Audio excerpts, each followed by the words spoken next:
Tonight our speaker is Tom Schmidt. Tom will discuss efforts to restore and preserve Kansas's historic Civil War flags.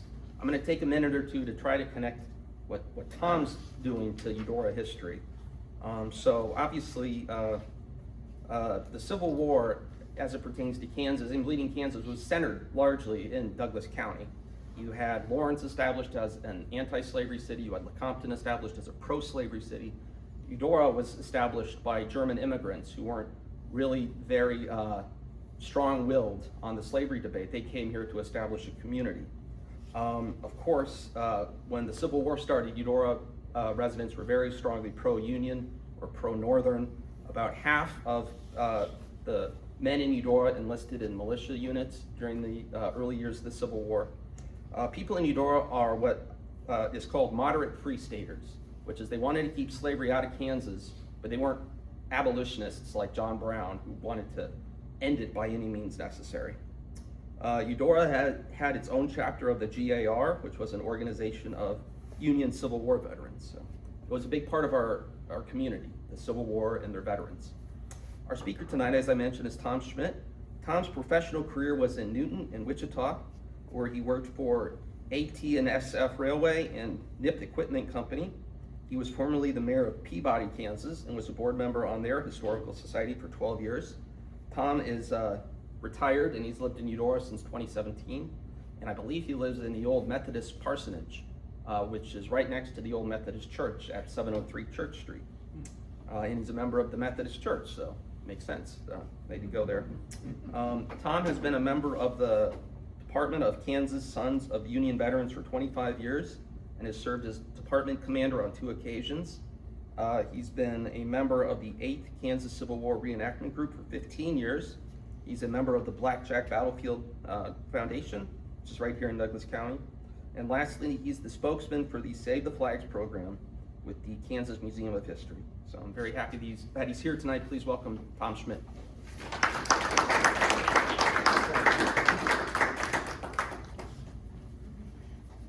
Thanks, Ben. Appreciate the introduction. And you forgot one thing, Ben. Uh-oh. It just happened a few minutes ago. I'm now a member of the Eudora Historical Society. I couldn't have known that when I wrote it. So That's right. I gave you the application. Thank you. Ben, thanks again for inviting me. And my agent, Mike Hadel, back there, I think, made contact with you and put you in touch with me, so I appreciate Mike doing that. I also appreciate the NCAA Tournament Committee for scheduling KU on Friday night and not tonight. So I had nothing to do with that, but I was appreciative of the fact that the KU plays tomorrow night and not tonight. I'm going to talk about something tonight that you're going to find out that I'm pretty passionate about. Ben told you who I was, some of the things I've been involved with, and I have a wide variety of volunteering. Most of the jobs I get, even when I was working and volunteering in a number of organizations, as most of you know, you get zero pay, but you get a lot of enjoyment and a lot of satisfaction with the progress that you make in the areas that you're interested in. And I'm interested in some particular areas. First of all, I want to tell you how I became involved in this project. About 15 years ago, when I was a little younger, I was at a Civil War event, and I was captain of the 8th Kansas Civil War Reenacting Group. And a guy came up to me with his young son, and his name, the gentleman's name was Steve Dotson. I remember him because he used to be a member of the 8th Kansas, and he went over and started doing some reenacting with the 3rd Missouri Union group. But he had his young son with him, and he came up to me and said, "Hey, Tom, you mind if we fall in with you?" I think it may have been in Honey Springs, Oklahoma, or Prairie Grove, Arkansas, someplace. They all run together after a while. And I said, "Sure." He said, "My son drums. Can he be do you have a drummer boy for the weekend?" And I said, "No, we don't." I said, "Can he keep a beat?" He said, "Yeah, he can." I said, "Great, because he'll be right beside me."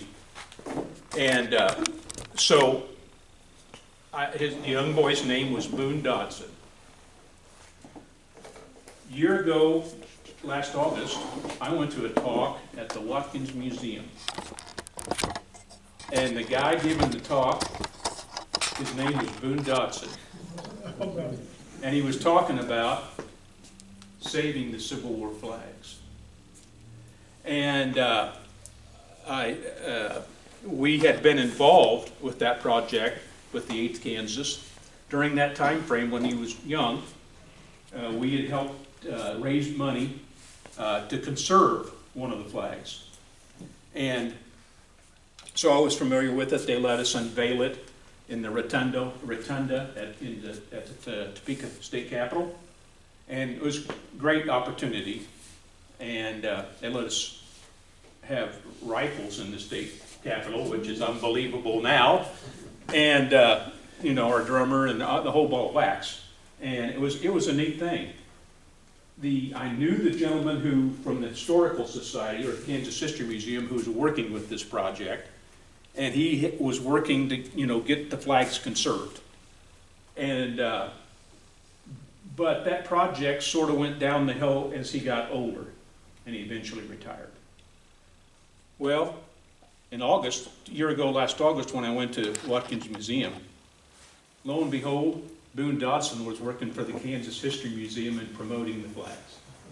So I said, Boone, do you remember me? He said, no. I said, good, that means I was nice to you. I said, you were the drummer boy at an event in Oklahoma. He said, yeah, okay, I remember that.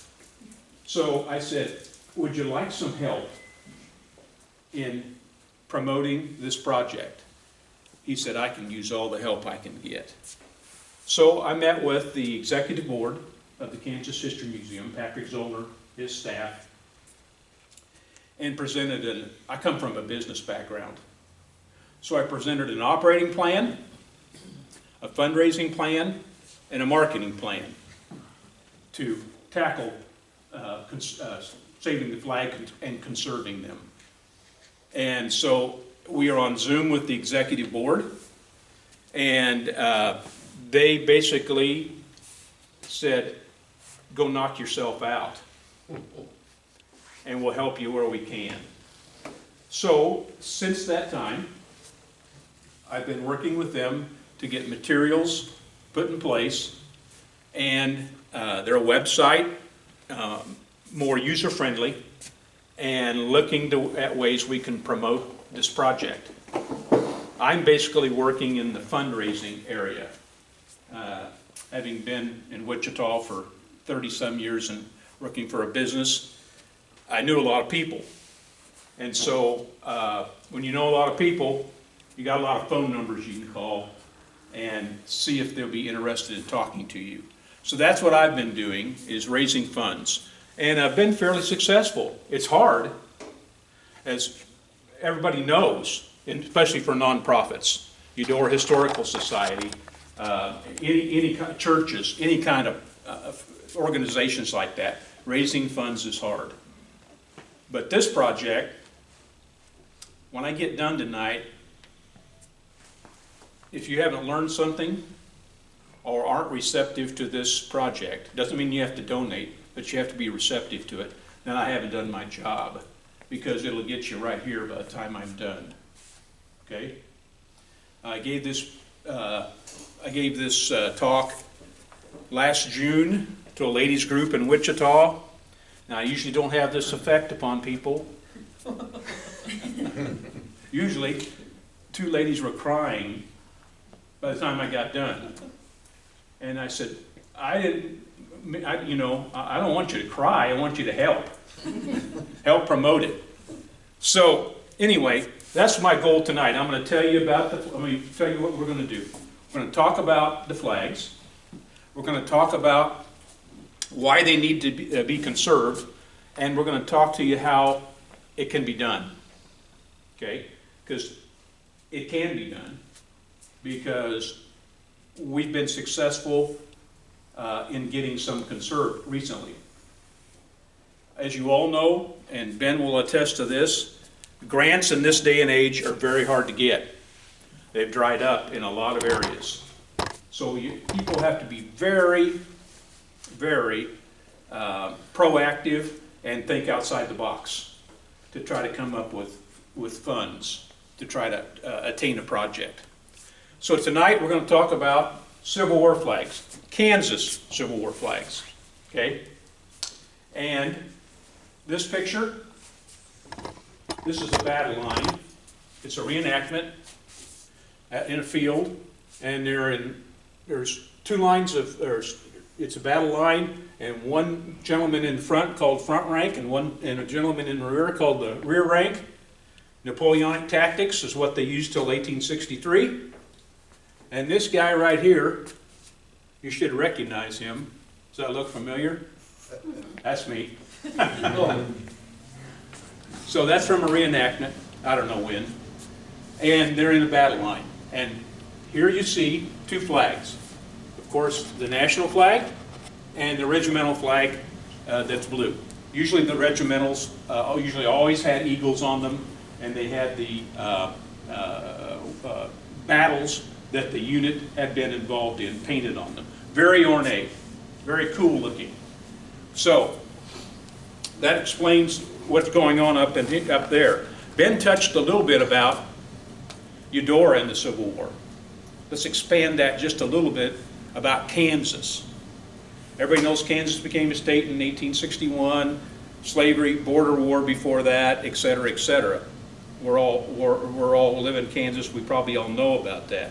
But what you don't know, with the outbreak of war, Kansas was asked to raise 16,000 troops, okay, for the Union Army.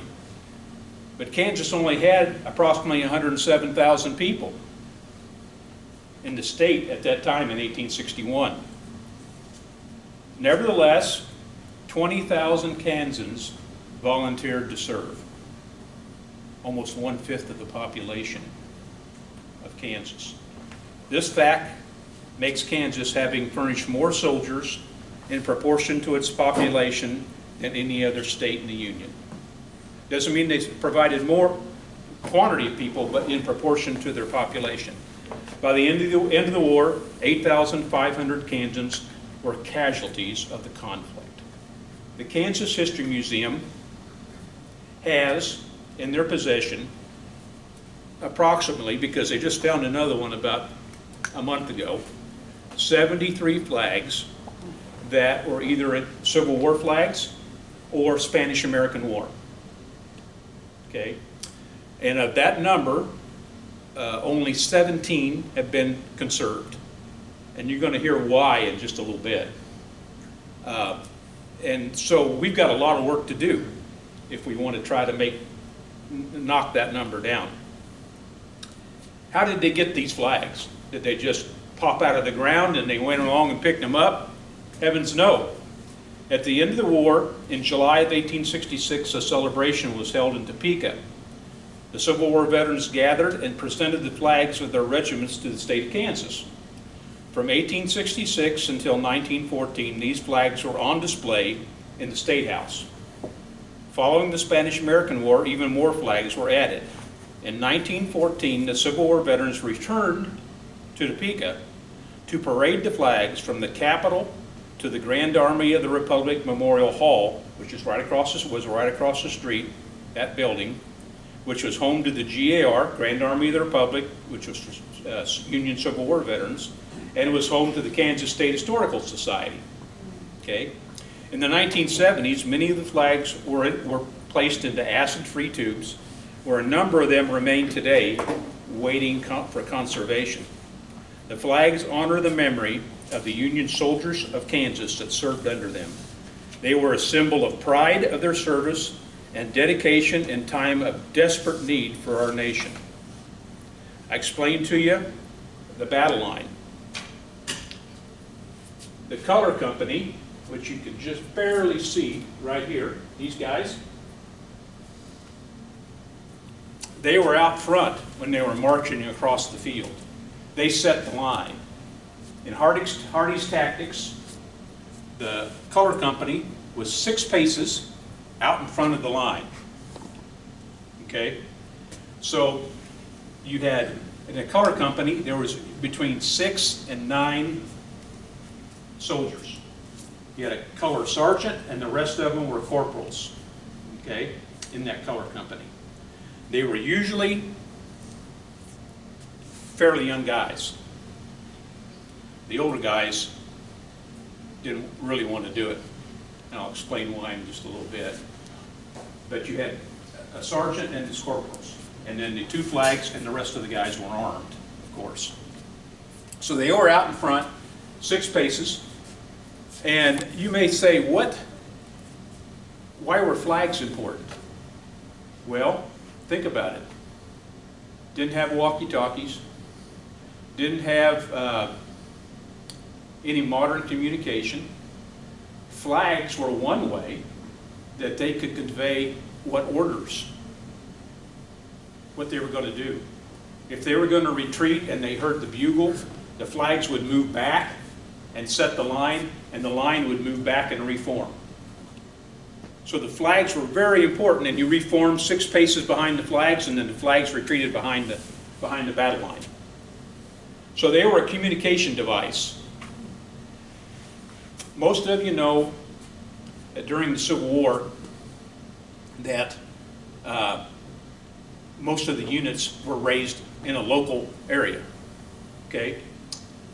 So if you lived in Eudora, you knew probably most everybody in your area, and if one of you was going to sign up, a lot of you did, because there was a lot of pressure to do that. And so you got to remember there was a lot of camaraderie and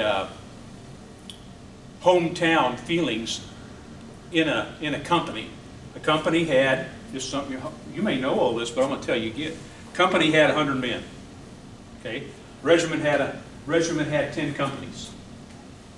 Okay, so you had 1,000 in a regiment. Battalion had 10 regiments. So you got 10,000 men in the battalion.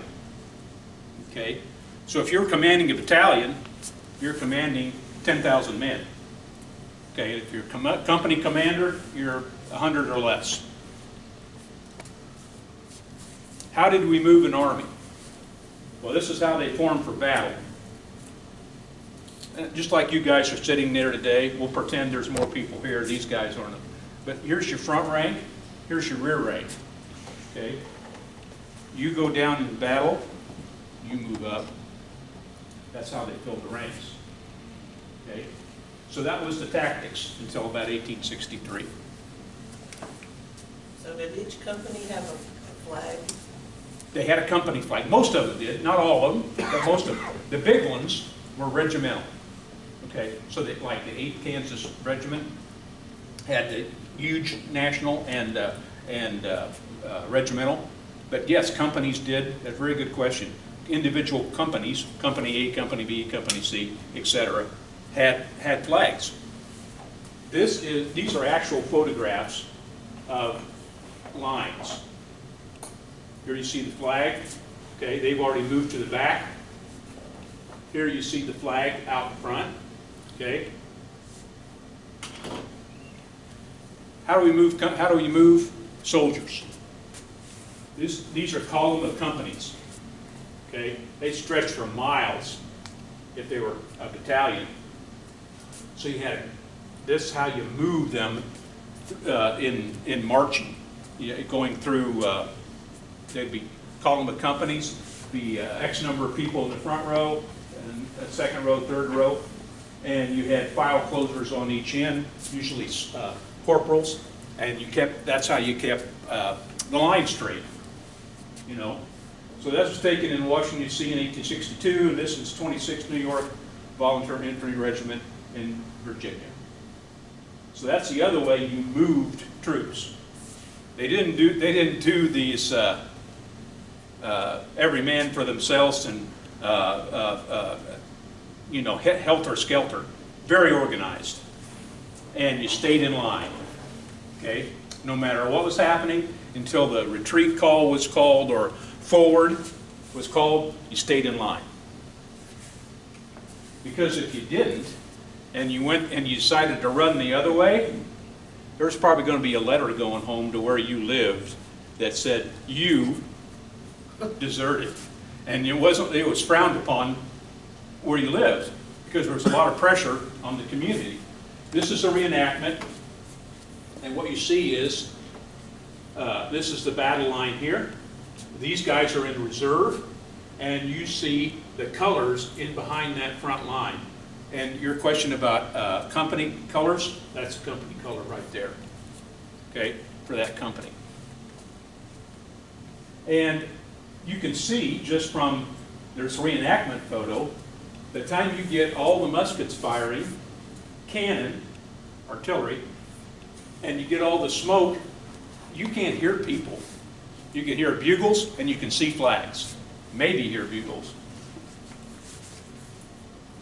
Here is some pictures from the 8th Pennsylvania Reserves Infantry Regiment. The gentleman with the flag. 22nd Kentucky Volunteer Infantry with the flags. Those pictures that I showed you with the guys out front, if you were the Confederates and you were a sharpshooter or you were an artilleryman, where were you aiming? You're aiming for the flags because you got to, that's what you can see. Very dangerous position to be in the color company because you were a target right away. Some more pictures. Color Guard of the 23rd Ohio Volunteer Infantry. Look at this flag. Very ornate, but all, you know, battle tested. Let's talk about some Kansas people that you might be familiar with.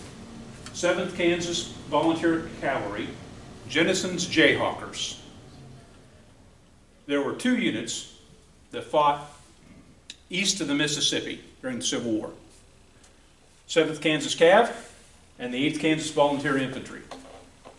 They fought down in Mississippi. They actually fought some down in Mississippi. They were notorious because some of them were Redlegs. And if you remember your border war history, the Redlegs did some bad stuff. But they had a number of Redlegs in the 7th Kansas Cav. And they also had some very famous people in the 7th Kansas Cav. Buffalo Bill Cody was mustered in the 7th Kansas Cav on February 24th, 1864, assigned to Company H. He said in his memoirs, "One day after having been under the influence of bad whiskey, I awoke to find myself a member of the 7th Kansas. I do not remember how or when I enlisted."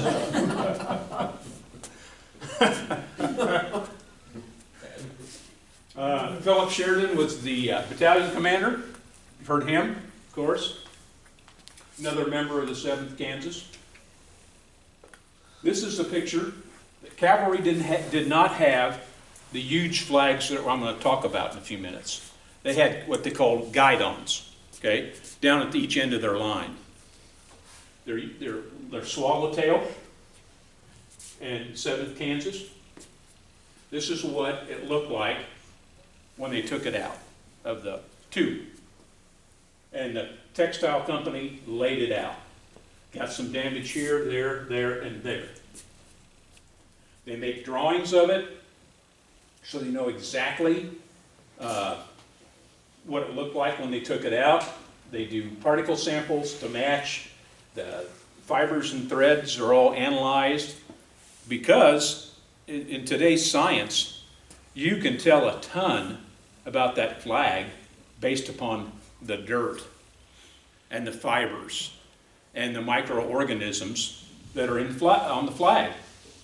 Okay? Then the flag is cleaned, vacuumed. Can you imagine it? Vacuumed very carefully with what tools they have to relax the material, remove the creases, and distilled water mist is applied, and they place glass weights over the flag to flatten it, and the flag is left to dry. Okay? Encapsulation. The flag was sandwiched between 2 layers of Stable-X. A light blue color Stable-X was used under the canton, which is up here. That's called canton. And ichor colored Stable-Arrow was used over the fly. It's out here. And then they used Stable-X to hold it in position. So it talks about sewing through fabric was avoided where possible. Stitches were personally ran through areas where no fabric was present, and they matched the colors in connection with the flag. And look at it today. It's prepared for exhibition. A buffered acerby panel was custom made that it sits on. Then they encapsulize that thing. The shape of the flag is matched to the swallowtail pattern, and it took 43 hours to do that. That one flag. That flag doesn't look big, but they are a lot bigger than you think. Okay, they're about that, like that. Talking about storage of flags, and you guys may have some wedding dresses or other material items that you want to save. The thing that breaks down material is 2 things: light and dirt, and then of course temperature control. Remember what I talked about earlier? These things have been stored in the state capitol in just cases that were not sealed. So you had dirt, and there was light shining down on them, so people could see them. They didn't know what we know today. It talks about controlling them in the environment. 1st Kansas Colored Volunteer Infantry, very historic unit. 1st Kansas Colored was the first African American unit formed in the North. They made the big movie about the 54th Massachusetts, and big deal. They were not the first. 1st Kansas Colored was formed in August of 1862. Okay, was the first African American unit to see combat in the Civil War. In October of 1863 in Island Mound, Missouri. Okay, very historic unit. Number of Lawrence. There was a number of members from that lived around Lawrence joined that. James H. Lane. Let me get to that slide. James Henry Lane formed the unit. Didn't have authority to do it, but he did it anyway. It was formed with freed slaves and ones that had African Americans who had escaped Missouri bondage. Okay? So they had a real incentive with the Civil War, and he formed that unit, and he didn't have permission. But you know what? They proved everybody wrong. At that time, people in Washington were not sure that African Americans would fight, and would they stand up under the pressure of war? They did, heroically, and they proved all those people wrong. This was 1st Kansas Colored National, one that was taken out of the tubes. All these pieces that flake off, they save them all so that it can be put back in place. They can figure all that out. Okay, here's one that was unrolled. Story on this flag is the staff, they used nails to help hold it to the staff. So when they enrolled it, they had to take the nails out of it to get it unrolled. That's what it looked like when they unrolled it on the National. It was cleaned, same process, flattened, etc. Fragments realigned. Partially encapsulated, same process. Inserted in a custom aluminum frame. Took 105.5 hours to conserve that flag. That's why it's so expensive, because of the time it takes to do it. And you've got to be very skilled in the process to be able to do it right. This is the first Kansas colored regimental, the blue one. Look how the damage when it was taken out of the tube. Look at what it looks like. These are the battle honors that the first Kansas colored. Poison Springs, Camden, Jenkins, Island Mound, Cabin Creek. Prairie Grove is that one, Honey Springs. Okay, so they took samples of the material so they can match it and did an analysis report, etc. They did the same thing, encapsulated it, used Stabilix, got it ready to go. That's what it looks like today. Absolutely beautiful, yes. You mentioned how expensive it is to do this, but what is the expense? I'll get to that in a minute. Okay. I'll get to that in just a minute. That is what it looks like today. It's preserved for posterity.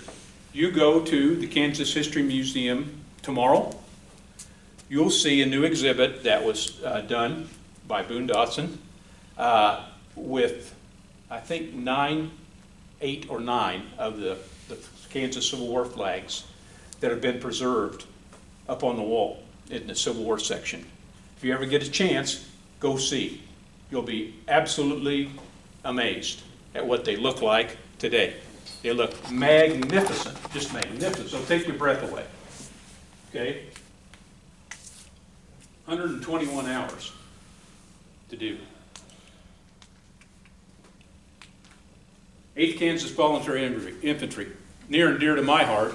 Very famous picture of the 8th Kansas, Lookout Mountain, I believe. Kansas soldiers didn't have all the great stuff that soldiers in the Eastern Theater had. Look at those sword bayonets. You know. Here's the regimental of the 8th Kansas with the material that was around it when they took it out of the tube. That's Lookout Mountain also, and this is a famous picture of the officers of the 8th Kansas. Captain Edgar P. Trigo County is named after him. Colonel John A. Martin, former governor, soon would become governor of Kansas later down the road. James M. Graham County was named after him. John Martin, when he was commanding the 8th, and when he was governor. There's a regimental. That's what it looked like when they took it out and unrolled it.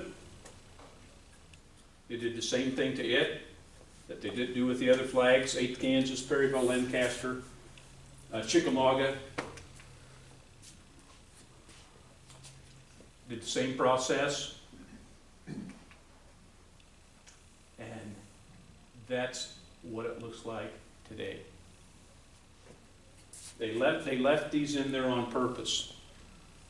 There was another nail in the staff, and so when they rolled the flag up, it punched holes in the flag when they rolled it, and so they left that in there just to show what it looked like. 8th Kansas. I'm going to share a quick story for you, and then about what it meant for the, I've got to grab it here.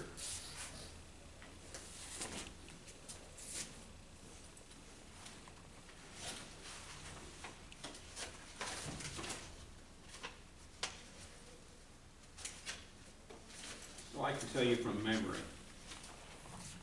8th Kansas, there was a, John Martin gave a, when he was governor, gave a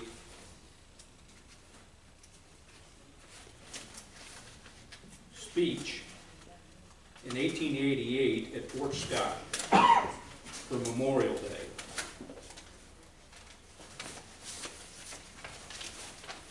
And here it is. Of course, he was captain and he was a little bit prejudiced toward the unit. And listen to this story.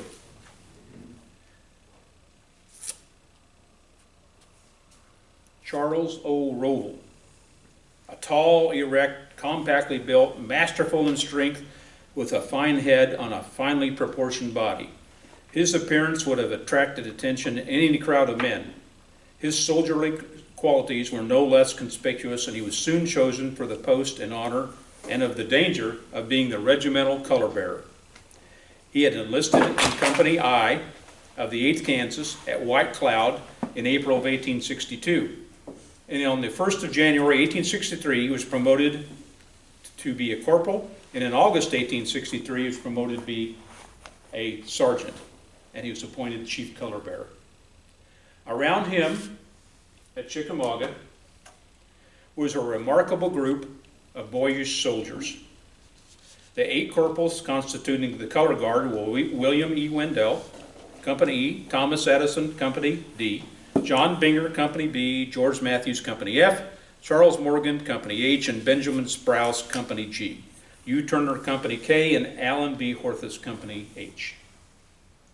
Rovell was about 26. All the other gentlemen were 21. Selected, as the color guard always is, from the different companies and with a carefulness inspired by regimental pride. The color bearer and his guard of honor formed a striking group. He tall, powerful, manly, grave and silent, they boyish, beardless, laughing and chattering, careless.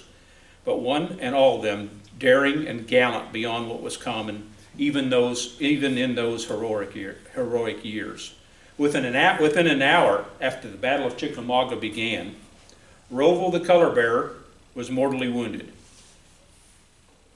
When his comrades indulged in a fierce dispute as to which one of them was entitled to carry the flag, several claimed it, but Wendell, affirming his authority as rank of corporal, secured it. 2 of them proposed to carry Rovell to the surgeons in the rear, but Rovell refused, saying, "My life is nothing. Keep the flag to the front." Corporal Wendell was soon mortally wounded, and Adamson then took the flag. Morgan and Sprouse were instantly killed, and Matthews was severely wounded. Adamson and Bothart were also wounded. When night came and the roar of the battle died away, 4 of these 9 young brothers were dead. 3 others were wounded, and only 2, Blinger and Turner, were unhurt. Blinger was some weeks later promoted to be sergeant and appointed regimental color bearer. He was in that position until his final muster out date in January of 1866.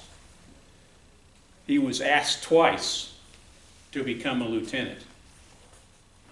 He refused. He said, "I'm staying with the flag."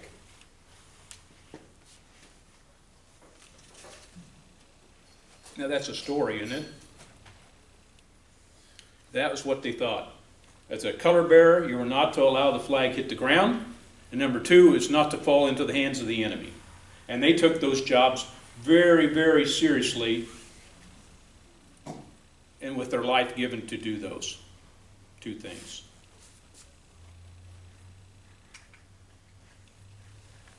Another picture of it, 90 hours later.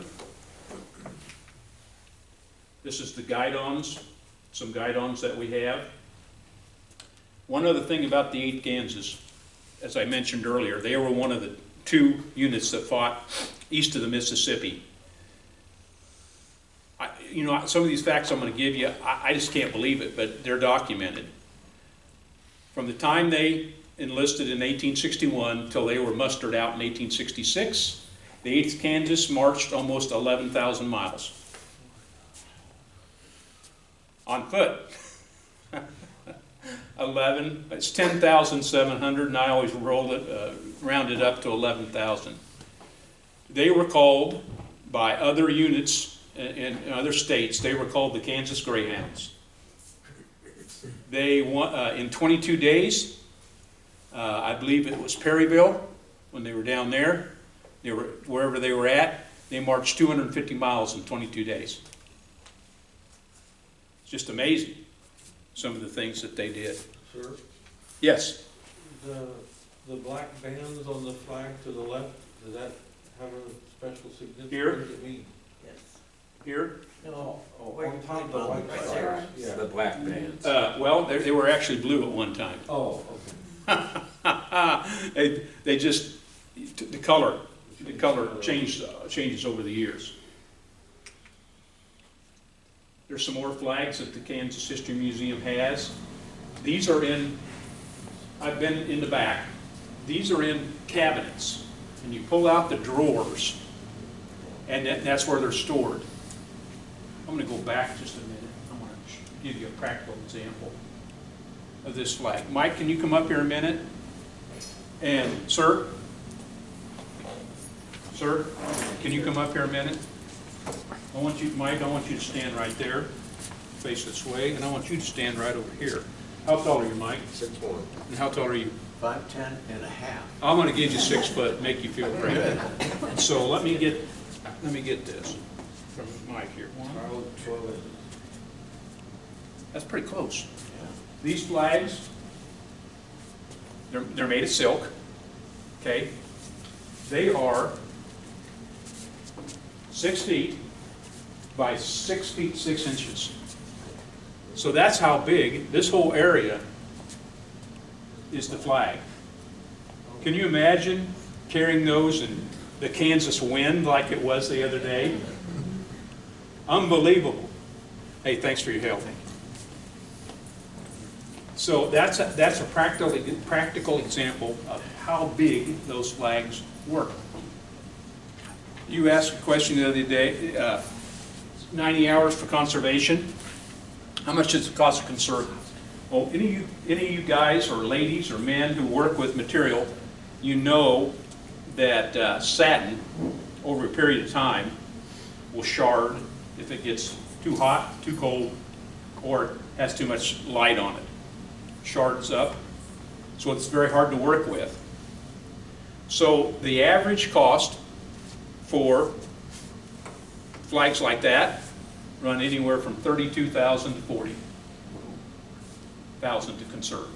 There are only 2 entities that do, well, there may be more, but there's only 2 that most people use for that kind of projects, and they're both in the east. Okay, so that's the cost. Now, not all the flags that we have are 6 foot by 6 foot 6 inches. We do have some smaller ones. The guidons are smaller. We do have some that are not satin. Some of them are cotton. Somebody always asks, there's always somebody in the crowd asks me if we have any Confederate flags. Yes, we do. We have 5.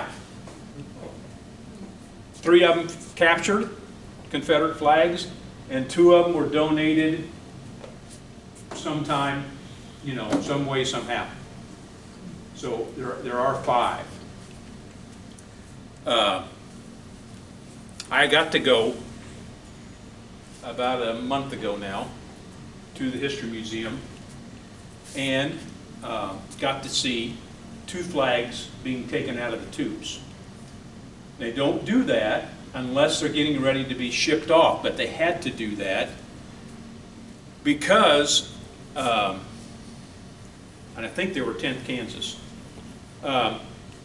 whoever way back when put them in the tubes didn't label them correctly, so they couldn't tell which one was which, because the 10th Kansas had 2 regimental flags. And so the tubes did not tell them which ones they were. They won one of them late in the war in 1864 at a U.S. Sanitary Commission event, where they did the best drill, and they won a flag. But and it had silk on it. There was silk done on it. So it was very interesting when they took them out of the tubes very carefully. Well, it's probably about like my library sometimes when I don't dust very much. Pieces fly all over the place, you know, when you move stuff around. Pieces started coming off the flags. And of course they had gloves on and tweezers. And they picked up every piece because those people can put it back in place. Absolutely amazing work. Just amazing. So,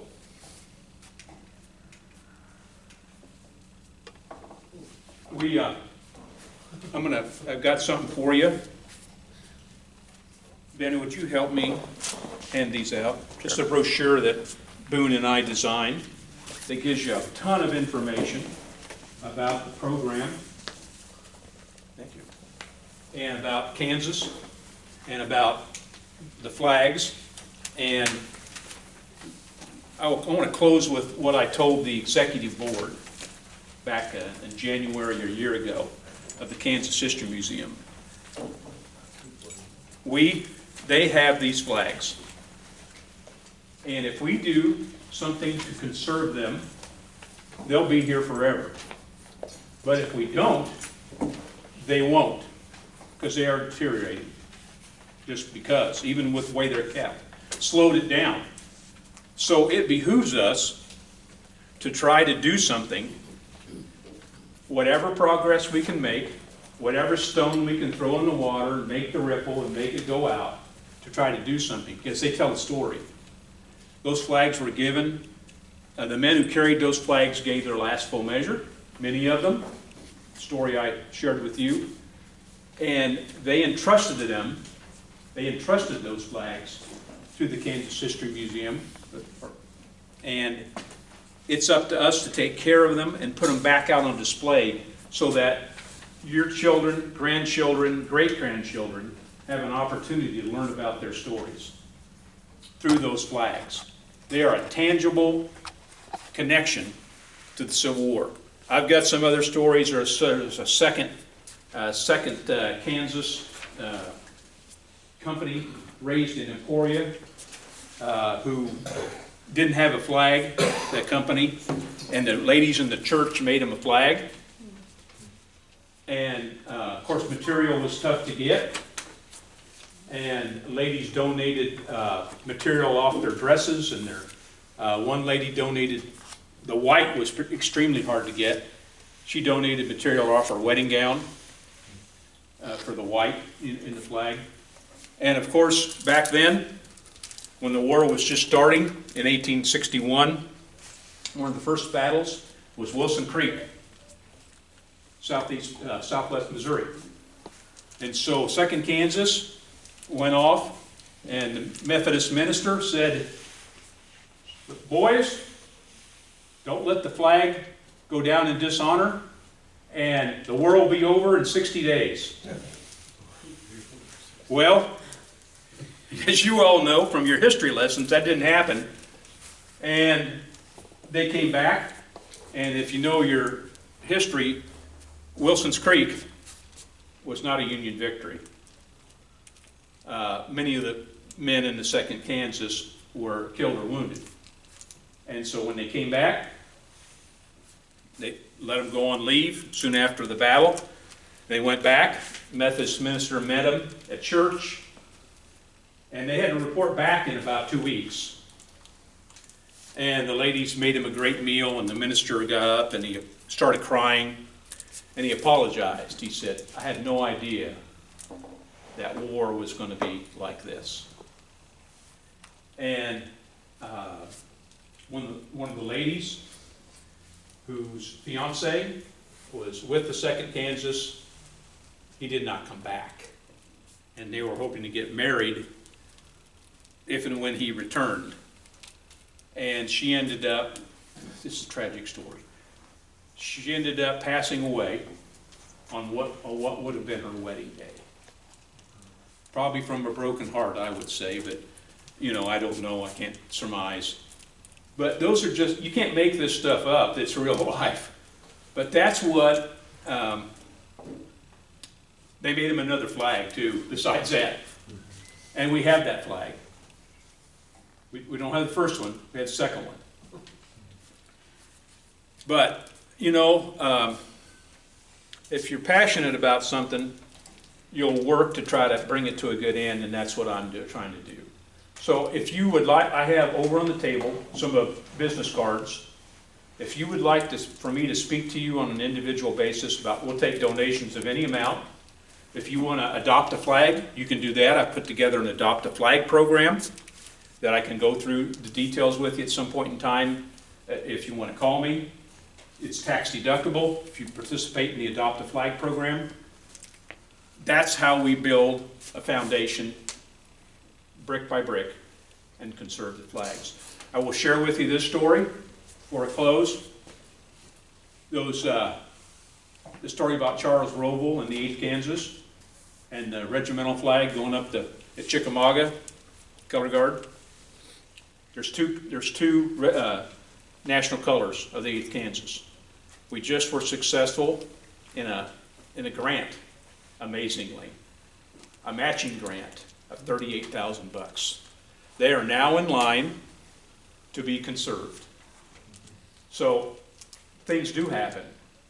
The grants for $38,000, and there was we had over $38,000 in our Save the Flag Fund at the Historical Museum. So things like that. I just came across a grant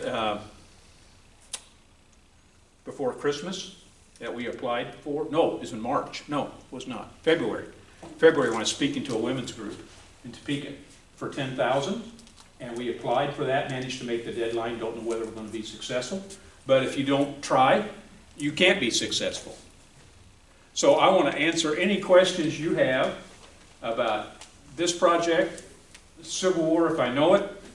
If you have ancestry and you're male or female, either one, see me, because I got an organization for you that'd like to have you in it.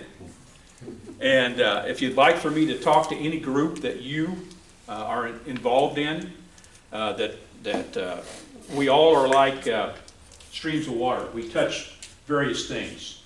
We aren't all in the same place at the same time. So if you have a group that might be interested in this story, business cards up there, contact me, and I'll try to arrange a time when I can come and talk to them. Yes, sir. These flags were produced by professional flag makers? Yes. Great question. The Army, if you ordered a flag and you had the money, the big ones were, there was 3 major flag makers at that time, and they produced the flags. And that's why when you see them, they are fairly universal in size and in design. Regimental blue ones, you usually always see the eagle with the talons. Yeah, they were, and they were standard size. Now, the ones that, like the company flag I talked about in the 2nd Kansas, you could do your own thing there. Somebody always asks about the battle honors that are on the flags. Of course, they didn't come with it because you haven't done that yet, but they were painted on. And I'm trying to do some research as who did that and where did they do that, and it had to be in the field, So I haven't got that defined yet. That's one of the things I'm interested in. Who did the very ornate lettering on those flags? I'd like to know. Anybody else? Yes, ma'am. How is it decided which flag is next? Well, that's a great question. Well, the 1st Kansas color that's been conserved, regimental and national. 8th Kansas is going to get, the regimental's been conserved, and the nationals are going to be conserved. And so, the museum makes that decision. It is based upon the historical aspect and what shape it's in. So, 7th Kansas has been conserved because that was, infamous. They almost got kicked out of Tennessee because they were so bad. They were not nice to the residents down there, and appropriated about anything they wanted. Spoils of war, I guess. But yes, very good question. We have a list right now of the ones that are lined up. 10th Kansas is next, and that's what I'm raising funds for.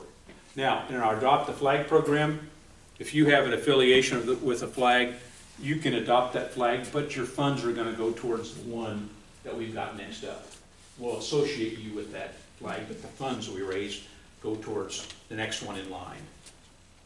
Yes, sir.